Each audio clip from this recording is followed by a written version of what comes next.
My dear friends, यहाँ पर कुछ भौतिकी के फार्मूले सूत्रों की बात करते हैं। तो कार्य बराबर होता है बल गुणे दूरी। यदि दूरी शून्य है तो फिर आप कितना भी बल लगाएं कार्य नहीं माना जाएगा। दूसरा, ऊर्जा, बल गुणे दूरी, दूरी बटे समय तो गति। और वेग क्या होता है कि विस्थापन बटे समय, यानी विस्थापन बटे समय, विस्थापन हो जो भी, और उसके बाद डिस्प्लेसमेंट बटे यानी कि अपॉन टाइम।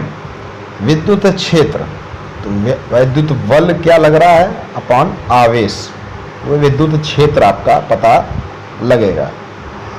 और अगर आप विद्युत बल में विद्युत क्षेत्र का भाग दे देंगे तो आपको आवेश पता लग जाएगा। प्रतिबल यानी कि बल वान क्षेत्रफल, आपको पता लगेगा कि प्रतिबल कितना है। ठीक है, अगर क्षेत्रफल कम है तो निश्चित ही प्रतिबल ज़्यादा होगा, क्षेत्रफल ज़्यादा होगा तो प्रतिबल कम होगा। जैसे कि जब हम के कील ठोकते हैं और कील की जो नोक होती है उसका क्षेत्रफल कम होता है तो बल अधिक हो जाता है, प्रतिबल, और वो कील आसानी से लकड़ी में घुस जाती है। यदि वो क्षेत्रफल ज़्यादा होगा तो फिर प्रतिबल कम हो जाएगा। आयतन बराबर लंबाई गुणे चौड़ाई, और उसमें अगर ऊंचाई भी हम कैलकुलेट कर लेते हैं तो आयतन हो जाता है। जैसे बॉक्स के अंदर जो भी हवा है तो वो आयतन है। द्रव्यमान घनत्व, तो द्रव्यमान जो है अपॉन आयतन। उसके बाद त्वरण एक्सीलेशन, तो त्वरण क्या है वेग अपॉन समय टाइम, और वेग क्या है डिस्प्लेसमेंट अपॉन टाइम।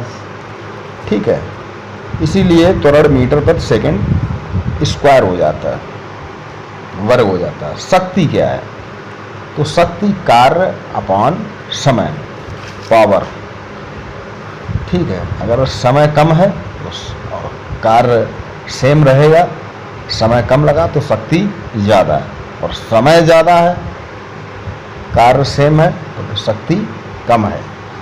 ठीक है, उसके बाद अब इनसे बहुत कुछ सीख सकते हैं। दाब, तो बल अपान क्षेत्रफल, दाब का मात्रक क्या होता है पास्कल यूनिट होती है इसकी, और बल अपान क्षेत्रफल, तो क्षेत्रफल ज़्यादा होगा तो निश्चित ही दाब कम होगा, क्षेत्रफल कम होगा तो दाब अधिक लगेगा। उसे कील के उदाहरण से हम समझ सकते हैं। और उसके बाद है समवेग, तो आपको बताया था कि द्रव्यमान में जब वेग का गुणा हो जाता है तो बन जाता है समवेग।